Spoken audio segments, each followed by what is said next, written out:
입니다. 여러분, 인생의 모든 주권자는 하나님이십니다. 믿습니까? 근데 내가 살아가면서 끊임없는 선택을 해요. 사람은 누구나가 매일매일 선택해야 하는 기로에 서 있습니다. 이것을 할까 저것을 할까. 그런데 우리가 선택할 수 있는 그런 선택이 있는가 하면 내가 원천적으로 선택할 수 없는 또 선택도 있죠. 여러분, 여러분들의 부모에서 태어나고 싶어서 태어난 분 계십니까? 없잖아요. 우리는 하나님께서 정해진 그 부모에게 우리는 태어날 수밖에 없었다는 얘기입니다. 내가 남한에 태어나고 싶어서 남한에 태어났고, 우리 지성호 대표처럼 북한에 태어나고 싶어서 그렇게 지옥 같은 삶을 살았다는 것은 아닙니다. 그것은 나의 선택이 아닙니다. 하나님께서 그렇게 정해 주셨기 때문에 우리는 그러한 삶을 살아가고 있는 거예요. 그래서 그렇게 했다고 하더라도 우리가 태어난 순간부터 우리는 선택을 끝없이 해야 된다는 겁니다. 죽기까지 선택입니다. 그리고 그 선택을 하기 위해서는 내 마음속에 결단을 해야 된다는 사실입니다. 우리가 지금 아침에 눈을 뜨면은 일어나야 될 것인지 아니면 좀 더 누워 자야 될 것인지, 그걸 내가 선택을 해야 되는 거예요. 학교에 가서 공부를 해야 될지 아니면 공부하지 않고 밖에 놀러 가야 될지, 그것도 결정해야 되죠. 주일날 교회 가야 될지 아니면 밖에 일을 하러 가야 될지 아니면 놀러 가야 될지, 더 좋은 것을, 자기가 생각할 때 더 좋은 것을 찾아가야 될지, 끊임없는 선택의 기로에 서 있다는 겁니다. 우리는 무엇을 할 것인지를 선택하고 결정해야만 합니다.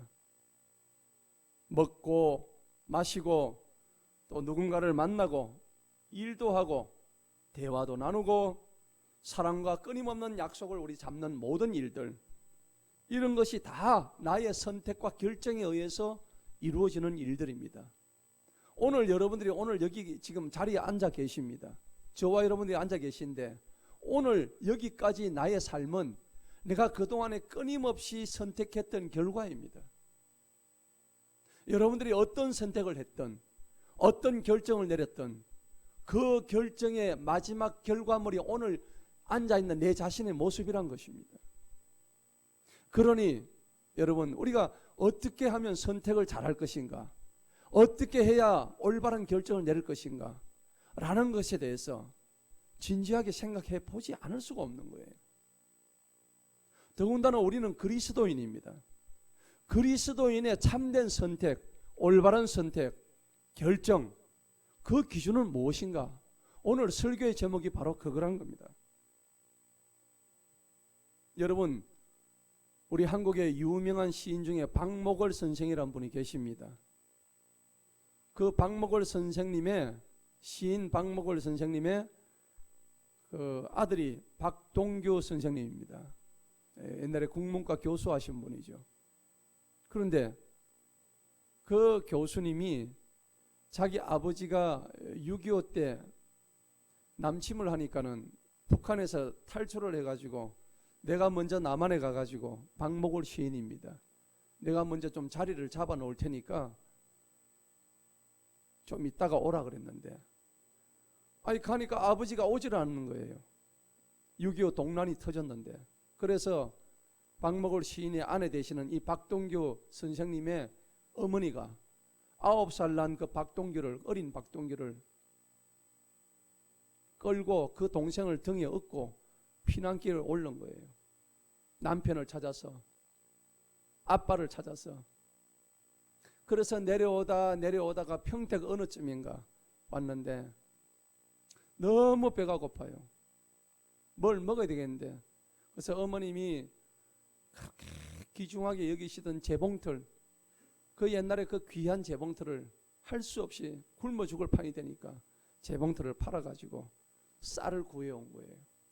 쌀을 이렇게 한 자루 구해와 가지고 이 쌀을 들고 이제 피난길을 가는 거예요. 그런데 가는데 너무 이제 쌀짐이 무거우니까 이 동규가 이 쌀을 지고 갔어요. 가는데 너무 무거우니까 어떤 청년이 하나 온 거예요. 피난길에 와가지고 애야 내가 들어주겠다 그러니까 너무 고마워서 예 하고 그러는데 엄마하고 동생은 뒤에 처져가지고 오는데 어느덧 들려 가는데 그 청년이 대신 져준 쌀짐을 지고 피난을 가는데 엄마는 보이지도 않고 그런데 조금 가니까는 갈래길이 나오는데 이 쌀을 대신 들어주었던 그 청년이 쌀을 가지고 도망을 가는 거예요. 세상에. 그리 9살 난 이 동규는 그 쌀을 든 청년을 가지고 이 갈래길로 저 청년을 따라가야 될지 아니면 이쪽 길로 가야 될지 자기는 모르는 거예요. 쌀을 잡으려면 저쪽 길로 가야 되는 거예요. 뒤에는 엄마가 천천히 따라오고 있는데 그런데 순간적으로 쌀보담도 엄마가 더 중요하다. 내 엄마를 내가 놓쳐서는 안 되겠구나.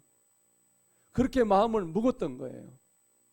그래서 여러분 그 동규가 그 갈림길에서 주저주저 하다가 그 쌀을 포기를 한 거예요. 생명 같았던 그 쌀을 포기하고 그 자리에서 기다렸다가 자기 어머니를 만나는 거예요.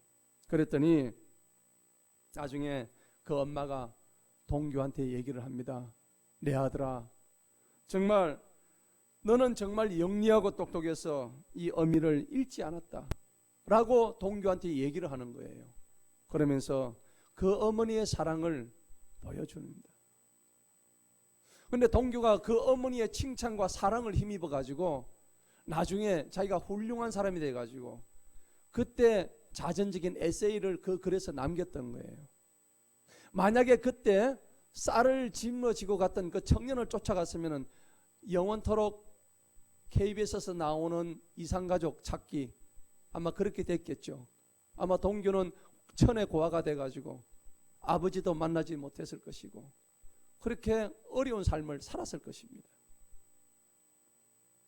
쌀보다도 어머니를 선택했던 그 동규의 삶은 이렇게 많은 사람에게 감동을 주었다는 얘기가 있습니다. 여러분 오늘 이 예화를 통해서 우리가 선택과 결정에는 나름대로 다 결과가 따른다는 사실을 기억하시기 바랍니다. 그런데 선택과 결정은 자유입니다. 어떤 선택을 할 것인가? 여러분 삶 속에서 어떤 선택을 하느냐? 내가 어떤 결정을 하느냐는 여러분들의 전적인 자유입니다. 하지만은 그 자유에는 반드시 책임이 따른다는 사실입니다. 그런데 이 자유보다는 책임이 사실은 더 힘들고 때로는 어렵고 그 책임이 고통스럽다는 얘기입니다. 그래서 인생의 지혜란 것은 선택과 결정의 갈림길에서 내가 어떤 길이 좋은 것인가를 판단하는 것이고 또 어떤 길이 옳은 것인가 이것을 여러분들이 결정하는 바로 사건들입니다. 그러나 불행하게도 인간의 지식과 이 두뇌는 지혜는 한계가 있어요. 내가 어떤 일을 선택하는 데 있어서 완벽하게 하나님과 같이 그렇게 할 수가 없어요. 왜? 우리는 인간이니까.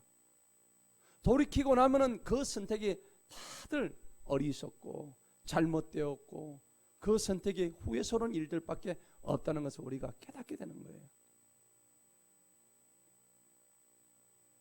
오늘 우리가 읽었던 본문 말씀도 롯은 눈앞에 좋은 것만 지금 취하고 있다는 사실을 우리가 알 수가 있습니다. 눈앞에 펼쳐지고 있는 그것만 가지고는 우리는 좋고 나쁜 것을 결코 알 수가 없습니다. 롯이 바라보았던 그 땅은 결국은 멸망의 땅이었습니다. 근데 롯은 그 땅이 눈에 보기에 좋았던 땅이었기 때문에 그 땅을 선택해서 결과적으로 나중에 멸망당하는 땅에 들어가게 됩니다. 이와 같이 사람은 선택과 결정을 함에 있어서 늘 부족하고 그리고 혼란스럽고 또 때로는 그 제한된 시간 속에서 인간의 경험이 너무나 유한하기 때문에 짧기 때문에 올바른 선택을 할 수가 없는 거예요. 여러분, 공부를 왜 합니까? 공부하는 목적이 뭘까요?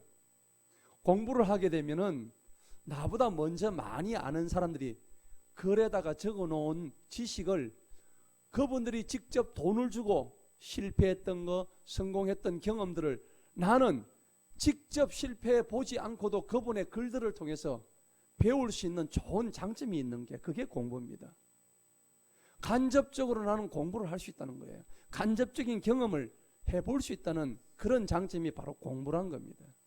그래서 부모들이 자녀들에게 공부를 시키려는 이유가 바로 그건 거예요. 여러분, 우리가 또 역사 시간에 역사를 공부하잖아요. 역사 공부하는 이유가 뭘까요? 우리보다 먼저 앞서간 수많은 인물들, 많은 사람들이 살아왔던 그 삶을 통해서 내가 굳이 그와 같은 실패하는 삶을 살지 않아도 될 교훈을 내가 공부하는 거예요. 그래서 우리가 역사 공부를 해야 될 필요성이 있다는 겁니다. 그래서 역사에 대한 지식이 많은 사람은 굉장히 지혜로운 사람입니다. 여러분, 그래 이 성경에도 보면은 구약에서 보면은 이 역사서란 게 있어요. 이 구약에 보면 역사서가 장장 엄청나게 많이 나옵니다. 이스라엘 왕들이 어떻게 그들이 하나님 앞에 행했는지를 정확하게 얘기를 하는데 우리는 그 역사서에 나오는 주인공들의 이야기를 통해서 하나님께서 우리에게 주시는 교훈을 배울 수가 있음을 믿습니다. 여러분, 우리가 인간이 가질 수 있는 지혜 중에서 가장 큰 지혜가 뭘까요? 인간이 가장 큰 지혜를 가질 수 있다면 내가 내 자신을 모른다 라는 것을 아는 게 가장 큰 지혜입니다. 나는 많이 알고 있다고 자랑하는 사람은 사실은 어리석은 사람입니다. 가장 지혜로운 사람은 내가 많이 모른다, 나는 정말 모른다는 것을 알고 있는 사람, 그 사람이 가장 지혜로운 사람이에요. 그리고 내가 내리는 선택이 항상 옳지 않다는 것을 아는 사람, 그 사람이 가장 지혜로운 사람이에요. 그러니까 그런 사람은 함부로 선택하지 않습니다. 어떤 일을 함부로 선택하지 않지요. 함부로 결정하지도 않습니다. 어떤 일을 행할 때, 내가 어떤 행위를 할 때에 함부로 선택하지 않습니다. 함부로 결정하지도 않습니다. 왜? 거기는 큰 책임이 뒤따르기 때문입니다. 나의 어리석음을 인정하는 것이 참된 지혜인 줄로 믿습니다. 이런 지혜를 무엇을 통해 우리가 알 수 있냐면 바로 오늘 우리에게 주신 이 성경 말씀을 통해서 우리는 분명히 깨달을 수가 있는 거예요. 하나님이라는 절대자 앞에서, 그 유일신 앞에서 우리는 한없이 낮아지고 자랑도 할 수 없고 교만할 수도 없는 정말 겸손한 존재로 하나님 앞에 나는 부족한 존재라는 것을 인정할 때 나를 찾아가는 참된 지혜가 나올 줄로 믿습니다. 여러분, 성경에 보면 욥기서에 욥은 그렇게 고난을 당하고서도 하나님을 원망하지 않았습니다. 자식을 무려 10명이나 빼앗기고도, 자기가 가진 전 재산을 빼앗기고도 욥은 하나님을 원망하지 않았습니다. 그러면서 자기는 하나님 앞에 나는 죄가 없다, 그렇게 자신의 무죄함을 주장을 했습니다.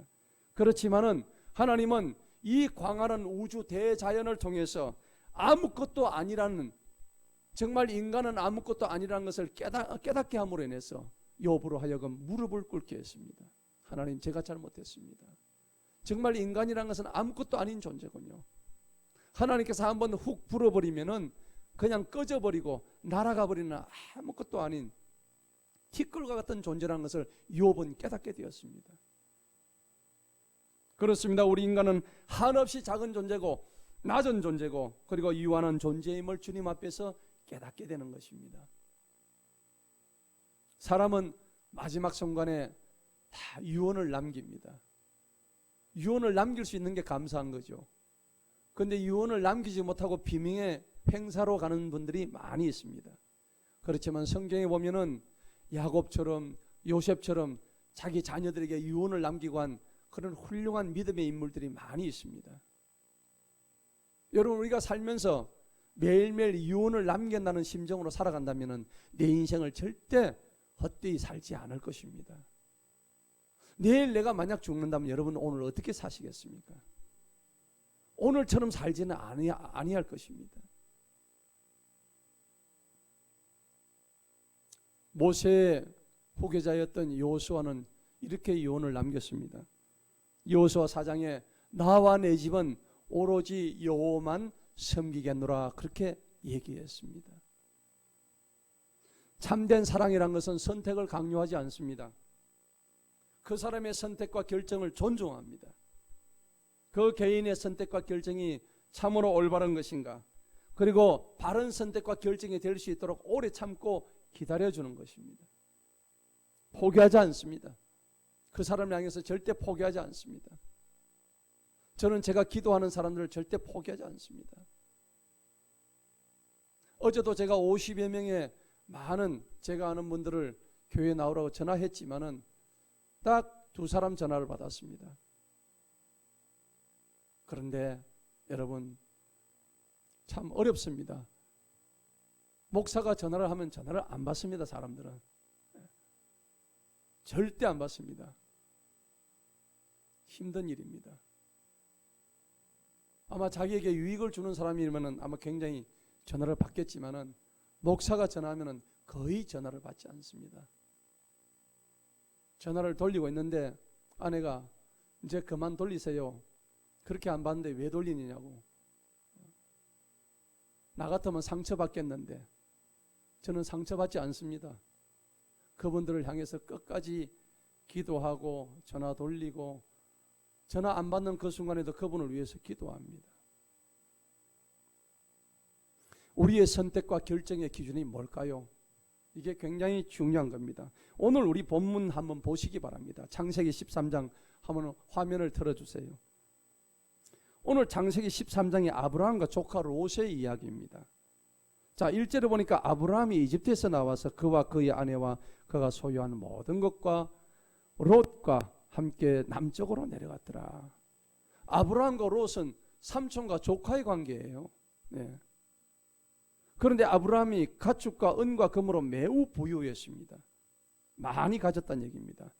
그가 남쪽으로부터 베델에 이르기까지 이동하더니 그래서 그 즈음에 자기의 장막을 쳤습니다. 4절에 보니까 그때 많이 가졌던 아브라함이 한 일이 하나 있었습니다. 4절에 보니까 그가 처음에 제단을 쌓았었던 그곳에서 아브라함이 거기서 주님의 뭘 불러요? 이름을 불렀습니다. 아브라함이 재산이 많아졌다고 해서 자랑하거나 교만하지 않았습니다. 아브라함이 했던 일은 주님의 이름을 부르는 일이었습니다. 거기다 제단을 쌓고 날마다 주님의 이름을 불렀던 일들입니다. 결국 아브라함은 하나님을 먼저 찾았다는 얘기입니다. 그런데 아브라함과 함께 올라갔던 롯도 양들과 소들과 그리고 장막들을 소유했습니다. 6절에 보니까는 그 땅이 그들과 함께 거하는 것을 수용할 수 없었으니 이는 그들의 뭐가 많았습니까? 소유가 많았습니다. 여러분, 소유가 많으면 함께 거할 수가 없습니다. 나도 많고 니도 많으면은 함께 거할 수가 없어요. 분리가 돼야 되는 거예요. 자, 소유가 많으니까는 분명히 7절에 어떤 일들이 일어날까요? 다툼이 생깁니다. 가진 것이 많을수록 다툼이 생겨요. 가진 것이 없을 때는 별로 싸움이 안 일어났는데 여러분, 가지면 가질수록 다툼이 일어나는 게 사람의 습성입니다. 자, 7절에 보니까 그러므로 아브라함의 가축의 목자들과 롯의 가축의 목자들 간에 다툼이 있었더라.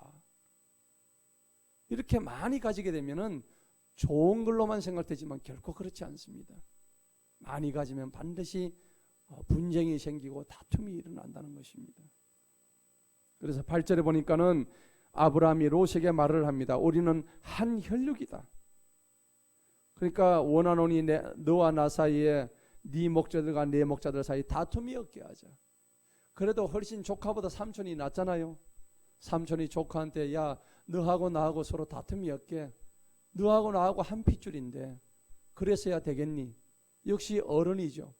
그렇게 얘기를 합니다. 오늘 우리는 4절에서 보면은 하나님을 먼저 찾았던 아브라함의 그 마음을 우리는 알 수가 있고, 또 우리 8절에서 보면은 혈육인의 우리가 서로 다툼이 없이 하자 하는 것을 보면은 아브라함의 마음에는 사랑이 충만했던 것을 알 수가 있습니다. 그래서 9절을 보시기 바랍니다.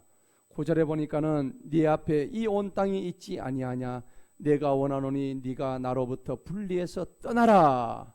만일 네가 왼편을 택하면 내가 오른편으로 갈 것이요, 만일 네가 오른편으로 따르면 내가 왼편으로 가겠다. 자, 선택권을 누구에게 준 겁니까? 조카에게 준 겁니다. 아브라함이. 네가 볼 때 네가 좋은 대로 선택하라는 얘기입니다. 삼촌인 이 아브라함이 손 아래 조카에게 선택권을 주는 거예요. 오히려 여러분들 오늘날은 어떻습니까?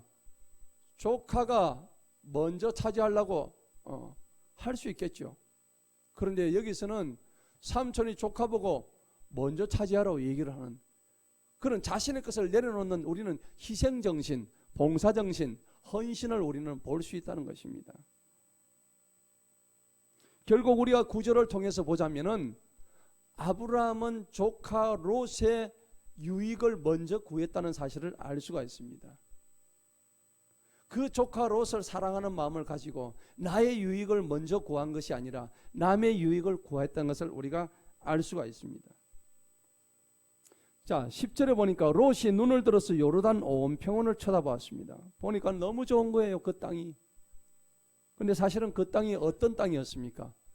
멸망당할 소돔과 고모라 땅이었습니다. 온갖 음란과 온갖 우상 숭배가 이루어졌던 소돔과 고모라 그 땅을 바라보았던 것입니다. 그런데 나중에 그 땅은 결과적으로 망하지요. 그런데 롯이 보았던 그 땅은요, 자 10절에 보니까는 뭐였습니까? 뒤에 보니까 그곳은 주님께서 소돔과 고모라를 멸망시키기 전이었으므로 주님의 동산 같기도 했다. 주님의 동산이라면 주님의 에덴 동산을 말씀하시는 거예요. 그리고 이집트 땅 같기도 했다. 애굽 땅이었습니다. 그 당시 애굽 땅은 나일강 유역이었기 때문에 매우 비옥했습니다. 그래 보니까는 이 땅이 주님의 에덴 동산 같고 애굽 땅처럼 비옥한 땅처럼 보였기 때문에 당연히 롯은 그 땅을 선택했다는 것입니다. 그런데 12절을 보시기 바랍니다. 11절에 이에 롯이 요르단의 온 평원을 택하여 그가 동쪽으로 옮기니 그들이 서로에게서 갈라서서 12절에 아브라함은 가나안 땅에 거하였고 롯은 평원의 성읍들에 거하였는데 그는 어디를 향했습니까? 소돔을 향했습니다. 그의 마음과 그의 온 몸은 소돔을 향하고 있었습니다. 오늘 분명히 성경에 소돔을 향하여라고 표기가 되어 있습니다. 여러분, 소돔을 향해서 자기의 장막을 쳤습니다. 자기의 살집을 지었다 이 얘기입니다. 저와 여러분들의 지금 집은 어느 쪽을 향하고 있습니까? 하나님을 향하고 있는지 아니면 세상을 향하고 있는지 한번 이 시간에 다시 한번 깊이 생각해 봐야 될 것입니다. 그런데 오늘 이 소돔을 향하여라는 구절을 보면 그 뒤에 나오는 창세기 14장 12절에 보면 이런 말씀이 있습니다.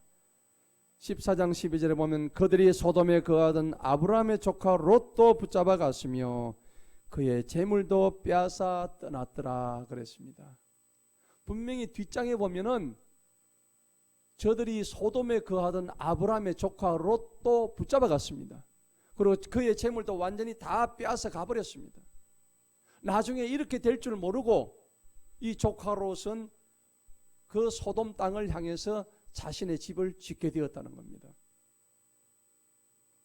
여러분, 이 모습이 바로 우리의 모습이 아닐까요? 소돔은 결과적으로 멸망의 땅이었고 극심한 죄인들이 우글거리는 땅이 되고 말았습니다. 사랑하는 성도 여러분, 성경에서 말씀하는 옳은 길이란 어떤 길을 얘기할까요? 요한복음 14장 6절에 보면 내가 곧 길이요 진리요 생명이니 나를 말미암지 않고는 아버지께로 올 자가 아무도 없다고 분명히 말씀하십니다. 그래서 우리가 어떤 길을 갈 때 보면은 그 길이 우리가 눈에는 상당히 옳게 보입니다. 그렇지만은 잠언 14장 12절은 이렇게 얘기합니다. 다 같이 읽어봅니다. 어떤 길은 사람이 보기에 바르나 필경은 사망의 길이니라. 아멘. 많은 사람들이 자기 자신이 가는 길이 옳다고 여겨요. 하지만은 성경은 그렇게 얘기하지 않습니다. 그 길은 자기가 볼 때 올바른 길이지만은 올바른 길이 아니고 잘못된 길, 사망의 길이라고 말씀하고 있습니다. 주님은 말씀합니다. 내가 길이다. I am the way. 내가 길이야, 길. 내가 곧 길이란 말이야. 나로 말미암지 않고는 아버지께로 올 자가 아무도 없다고 주님은 계속해서 말씀하십니다. 창조주 되시고 구원주 되시고 심판주 되시는 그 예수님, 그 자체가 길이란 얘기입니다.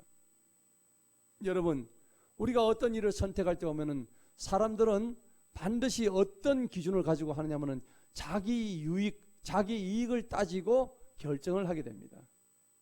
그런데 당장 내 눈앞에서 이 일들이, 내가 선택하는 일들이 손해보는 일 같지만은 그 손해보는 길이 주님을 위한 길이 된다면은 그 손해는, 당장의 손해는 결코 손해로 끝나지 않을 것입니다. 그래서 주님 가신 그 길을 따라가다 보면은 진정한 자유가 오는 거예요. 그 길은 진리의 길이기 때문입니다. 그래서 요한복음 8장 32절에 뭐라고 했습니까? 진리를 알지니 진리가 너희를 자유케 하리라. 아멘. 여러분, 자유롭고 정말 자유케 함을 여러분들이 얻기를 원치 않습니까? 여러분, 자유롭고 싶죠. 자유가 아니면 죽음을 달라고 했잖아요. 저 북한 공산 집단에 자유가 없어서 수많은 탈북민들이 수십만 명이 내려오고 있습니다. 북한을 탈출하고 있어요. 무엇 때문에? 자유를 달라고요. 그런데 진정한 자유는 뭐냐면 오늘 성경에서 분명히 말씀하십니다. 진리를 알면 진리가 너희를 자유케 한다고 말씀하시는 거예요. 지금 가는 나의 이 길이 지금 맞는지 틀린지, 내가 가는 이 길이 옳은지 나쁜 길인지 어떻게 알 수 있어요? 정말 우리는 궁금합니다. 내가 지금 짙은 안개 속에 있는지, 내가 정말 어디로 가는지 그 길을 모르는 거예요. 그래도 우리는 가야 할 길이 반드시 하나 있는데 그 길은 오직 주 예수 그리스도께서 가신 그 길인 줄로 믿습니다. 이번에 다니엘 기도에 김관성 목사님, 여러분 설교를 들으셨을 것입니다. 주님, 내가 가는 이 길이 지금 맞습니까? 그 김관성 목사님은 목회를 하면서 목회를 때려치우려고 했습니다. 정말 교회 성도들 얼마 되지 않고 딱 뭐 이 정도 수준이죠. 얼마나 힘이 들었겠습니까? 그래서 그 목사님께서 지지리도 가난했습니다. 돈도 없었어요. 그래서 홍수와 요강이라는 그 아들이 썼던 그 제목의 글을 통해서 그 아들이 글을 아주 잘 썼대요. 보셨잖아요. 고양시에서 1등을 했는데 경기도 나가지고 네가 1등 할 수 있을 것 같으냐, 아버지는 비웃었지만은 그 아들은 글쓰기에 아주 또 굉장히 큰 영감을 얻어서 경기도 나가지고 문예 창작에 1등을 당당히 대상을 받아가지고 온 거예요. 그 제목이 홍수와 요강입니다. 여러분 들으셨잖아요. 비가 오니까 지하에 있던 그 집이 홍수에 잠기고 화장실이 없어서 요강을 들고 맨날 왔다 갔다 해야 되는 그 상황 속에서 그 글이 수많은 심사위원들의 심금을 울렸던 거예요. 여러분, 글을 잘 쓰는 게 문제가 아니라 얼마나 읽는 독자들에게 감동을 주느냐가 그날 하나님께서 행하신 일인 줄로 믿습니다. 그 요강 같은 질그릇 그거 하나에서도 하나님은 그 요강을 통해서 그 아들의 글을 통해서 여태까지 하나님이 나와 함께 하셨구나 하는 것을 그 김 목사님의 간증을 통해서 우리는 들었을 것입니다. 불러도 대답 없는 이름이여, 나의 하나님이여, 왜 이렇게 대답이 없습니까? 왜 나에게는 응답해 주지 않습니까? 라고 얘기할지라도 하나님은 주님의 때에 우리로 하여금 기다리게 하시는 그 주님이십니다. 끝까지 끈을 놓지 아니하시고 우리를 향해서 바라보시는 그 주님. 오늘 저와 여러분 한 사람 각 사람에게 하나님은 하나님의 사랑의 끈을 우리에게 놓지 않고 계십니다. 혹시나 내가 그 끈에서 떨어져 있거나 내가 멀어져 있거나 그런 생각을 가지신다면 그것은 전적으로 여러분들의 착각이십니다. 우리는 뭔가를 선택을 해가지고 명확하게 알려고 노력하지만은 김관성 목사님은 무려 40년 동안 태어나서부터 그렇게 고통받고 목회를 그만두고 이제는 접으려고 하는 그 순간까지도 하나님의 음성을 듣지를 못했던 것입니다. 하나님은 그래서 우리는 선택을 할 때 그 선택의 뜻을 분명히 알려고 몸부림치고 발버둥치지만은 성경은 그렇게 말씀하지 않습니다. 안 알려주십니다. 성경 전도서 3장의 11절의 말씀입니다. 다 같이 한번 읽어보겠습니다. 그분께서는 모든 것을 만드시되 그분의 때에 아름답게 하셨고 또한 세상을 그들의 마음속에 두시어 하나님께서 만드시는 그 일을 처음부터 끝까지 사람이 찾아낼 수 없게 하셨도다. 아멘. 오늘 분명히 전도서에서는 우리가 아무리 선택을 했다고 하더라도 하나님 왜 나에게 길을 보여주지 않습니까? 라고 우리가 아무리 항변해도 하나님은 우리에게 처음부터 끝까지 일의 시종을 우리에게 찾아낼 수 없도록 하게 하셨다는 것입니다. 그러면 우리는 어떻게 해야 될까요? 하나님은 우리로 하여금 찾아낼 수 없겠다고 우리는 포기하고 말아야 됩니까? 그렇지 않습니다. 하나님은 말씀하십니다. 이사야 55장 8절에서 나의 생각과 너희 생각은 다르느니라 그렇게 말씀하신 거예요. 우리 생각 가지고 하나님을 이해하려고 하니까 이해가 될 수가 없죠. 하나님 내 삶을 어떻게 해서 이렇게까지 궁핍하게 만들고 나는 왜 이런 환경 속에서 태어나게 하셨습니까? 아무리 얘기해도 하나님의 답을 안 주셔요. 여러분 오늘 우리 아브라함의 이 성경을 보지만은 창세기 보면 믿음의 조상이 아브라함입니다. 아브라함이 갈대아 우르라는 지방에 지금으로부터 약 한 3,800년 전입니다. 그 당시 내비가 있었습니까? 갈대아 우르에서 가나안까지 이스라엘까지 오는데 거리를 재어보니까 한 1,500km 되는 거예요. 3,800년에 1,500km를 이동하려면 내비도 없이 뭘 가지고 이동합니까? 아무것도 없는데요. 하나님께서 너는 여기를 떠나서 가나안으로 들어가라 했을 때 아브라함은 조금도 의심하지 않고 예 하나님 제가 그리로 가겠습니다. 토도 하나 달지 않았습니다. 그런데 우리는 어떻게 하고 있습니까? 하나님 제가 왜 가야 됩니까? 나보다 형편이 좋은 저 친구로 보내주세요. 나는 못 갑니다. 나는 하나님 말씀 지금은 못 듣습니다. 조금 이따 듣겠습니다. 내 할 거 다 해놓고 듣겠습니다. 우리는 그렇게 얘기하지 않습니까? 근데 아브라함은 절대 그렇지 않았습니다. 3,800년 전에 하나님께서 너는 일어나서 내가 지시하는 땅 거기로 가라 했을 때 즉시 아멘하고 순종하며 달려갔던 아브라함이었기 때문에 그가 믿음의 조상이 될 수 있었다는 것입니다. 복의 근원이 될 수 있었다는 것입니다. 그 길은 아무것도 없었습니다.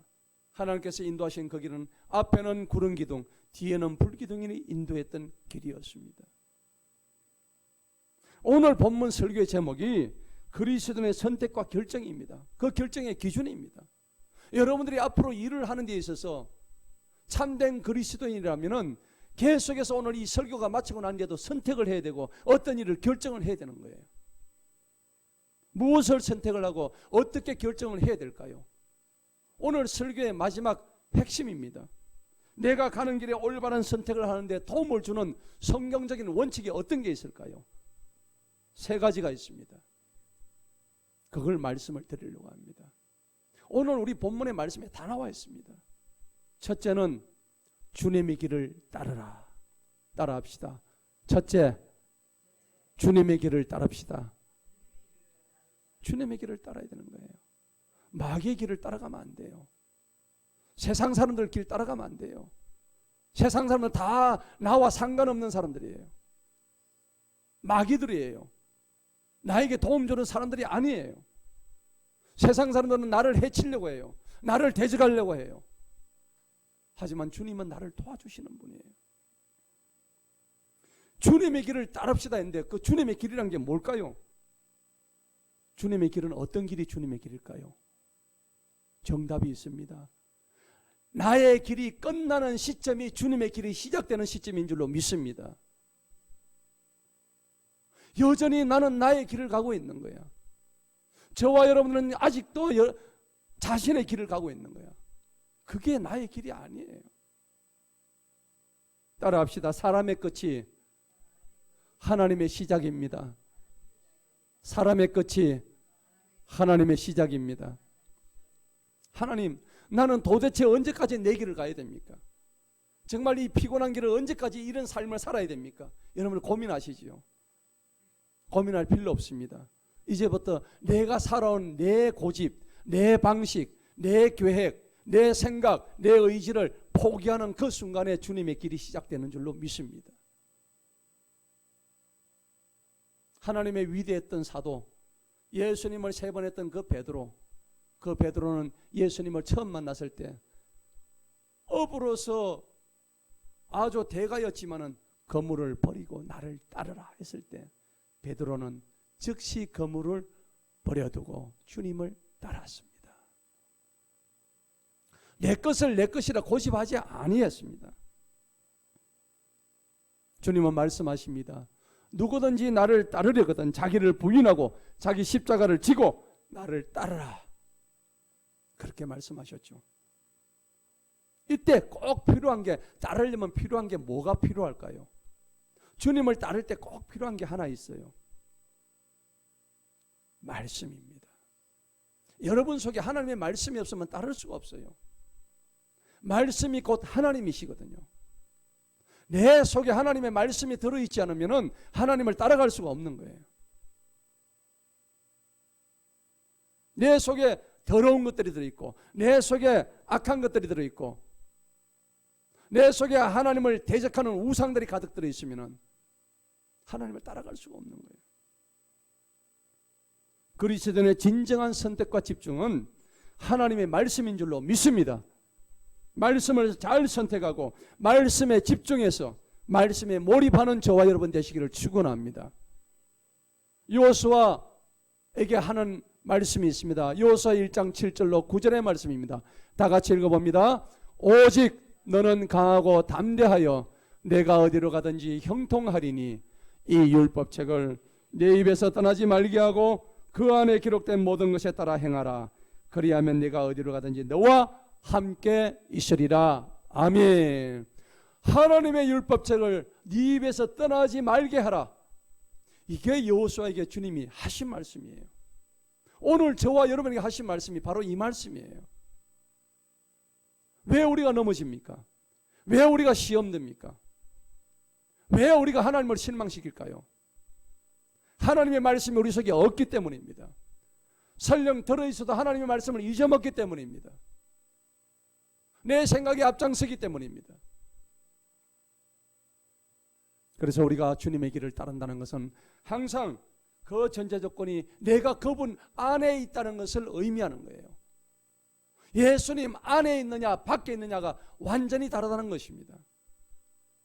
추운 날 집 밖에 있으면 얼어 죽습니다. 어디에 있어야 됩니까? 추운 날은 집 안에 있어야 됩니다. 예수 안에 있어야 생명이 나옵니다. 예수 안에 있어야 진리가 나옵니다. In Christ 해야 되는 거예요.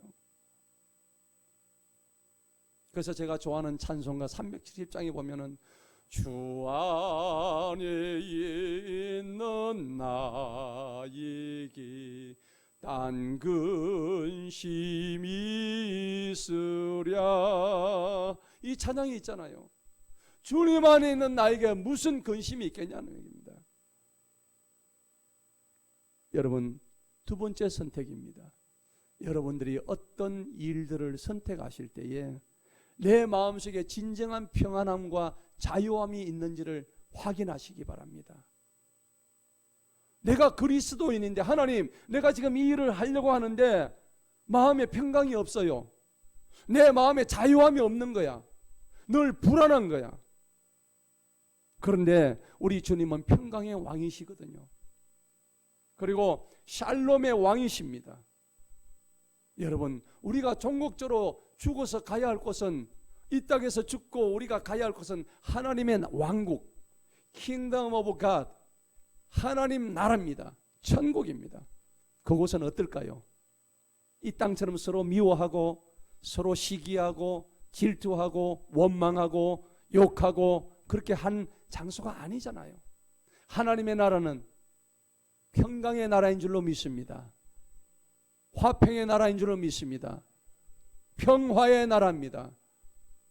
이 땅처럼 전쟁도 없습니다. 거짓말도 없습니다. 이 땅처럼 사기치는 것도 없습니다.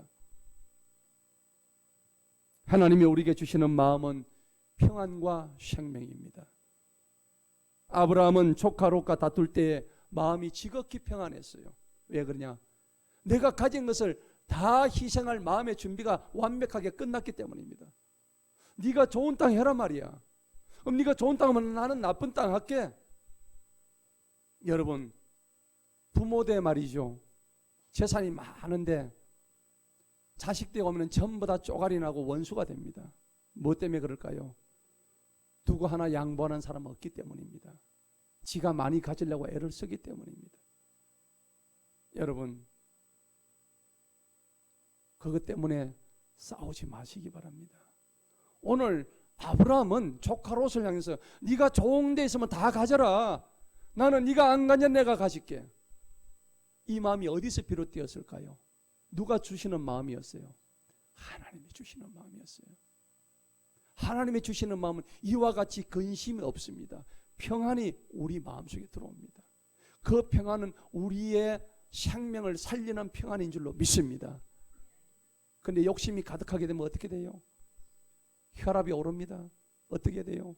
미움이 가득 차면 막 기분이 나빠요. 혈압이 막 바짝 오르면 우리의 삶이 짧아집니다.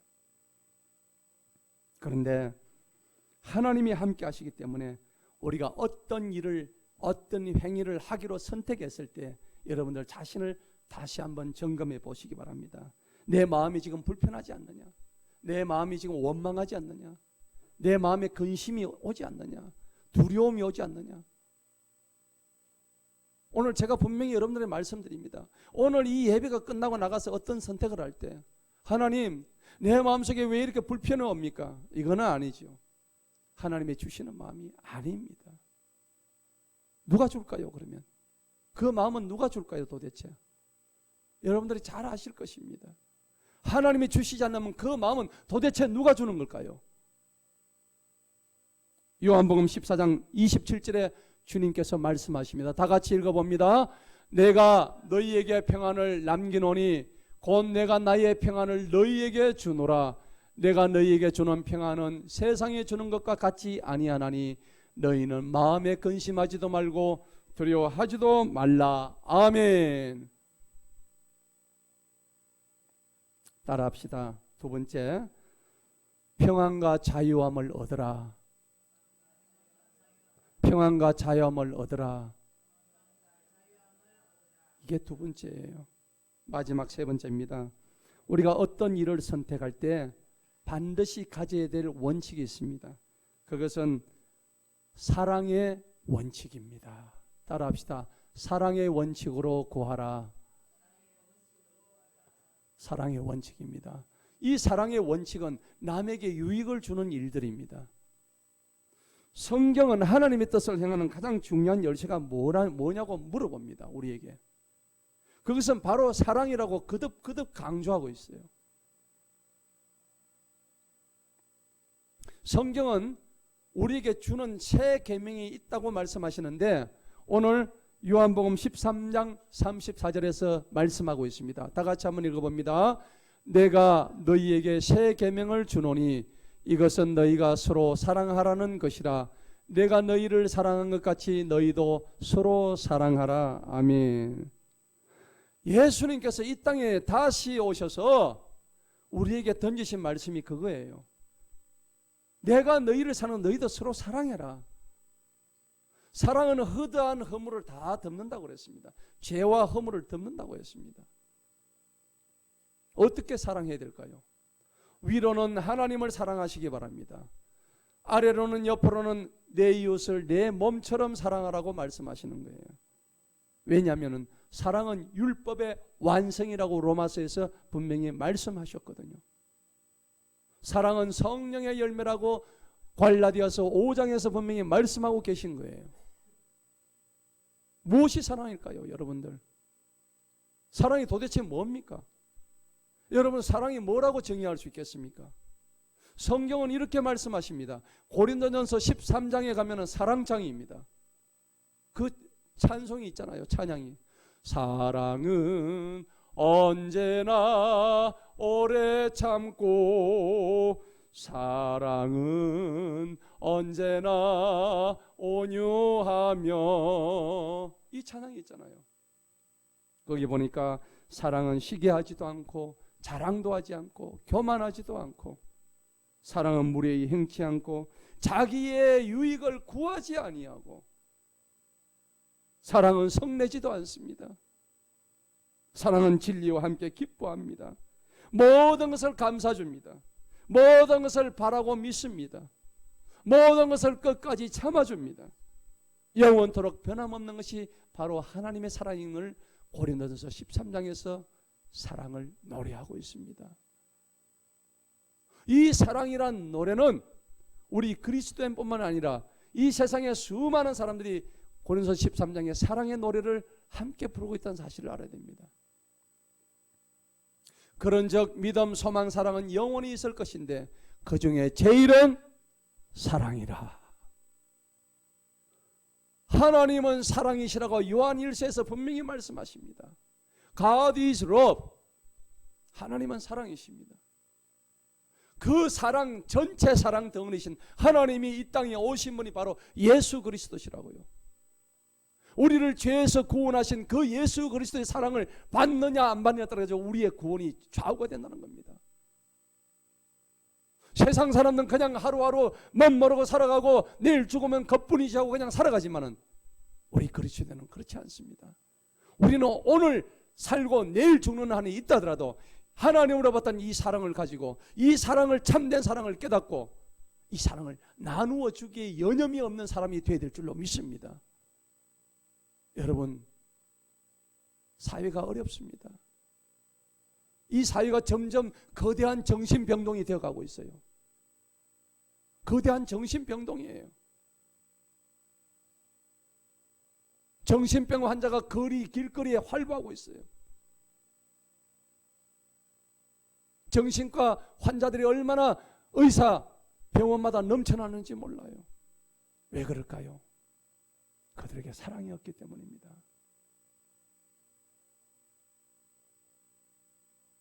나쁜 사람, 나쁜 사람이에요.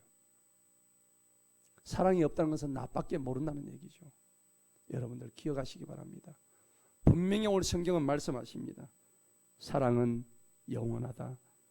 성경에 그래서 여러분들 분명한 가르침이 없는 문제가 나올 때가 있습니다. 그런데 성경에 가르침이 없는 문제가 나올 때 여러분들이 선택해야 될 기준은 뭐냐면 바로 이 사랑의 법칙입니다. 내가 어떤 일을 선택해서 사랑의 법칙과 원칙을 가지고 기준을 가지고 선택하게 되면은 그 사랑은 자기 유익보다는 남의 유익을 구하는 아름다운 그런 생각하는 마음이 행동으로 나타나게 될 줄로 믿습니다. 여러분, 주변 여건을 고려하십시오. 주변의 여건을 고려하되 너무 지나치게 거기에 얽매이지 마시기 바랍니다. 여러분들 앞에 놓여있는 환경이 두렵습니까? 마음에 들지 않습니까? 환경을 탓하지 마시기 바랍니다. 환경이 물론 중요합니다. 그렇지만 환경 자체가 우리의 선택을 이렇게 하라 저렇게 하라고까지 얘기할 수는 없다는 얘기입니다. 환경이 비록 좋지 않다 할지라도 그 좋지 않은 환경 속에서 선택할 모든 책임은 나에게 있고 그 자유는 나에게 있음을 기억하시기 바랍니다. 여러분, 비겁하게 환경 탓을 하고 나는 이런 선택밖에 할 게 없다. 아니에요. 그 환경을 딛고 일어서시기 바랍니다. 환경이 좋든 싫든 하나님의 뜻을 좌지우지할 수는 결코 없는 거예요. 여러분 삶의 영적 우선순위를 분명히 가지고 달려가시기 바랍니다. 여러분 이번 다니엘 기도 시간은 사랑의 헌금 시간을 보시기 바랍니다. 오늘 밤도 하겠지만은 사랑의 헌금 시간을 보면은 전부 암 환자, 불치병, 너무너무 어려운 사람들 얘기 나오는 거예요. 하지만 그들은 원망하지 않습니다. 오늘 나오는 오원조 집사님도 남편은 암으로 죽었던 사람이고 본인도 지금 암 사기에 있는 환자예요. 그런데 하나님을 찬양하고 있습니다. 둘 다 암 사기 말기예요. 남편은 먼저 죽었단 말이에요. 그런데도 오늘 저렇게 오늘 저녁에 간증의 주인공으로 나와서 하나님을 찬양하는 그 간증의 장면을 지켜보시기 바랍니다. 여러분, 다른 거 없습니다. 오늘 제가 말씀드렸던 이 아브라함과 롯의 우리는 장면을 통해서 우리는 어떤 선택을 해야 될 것인가?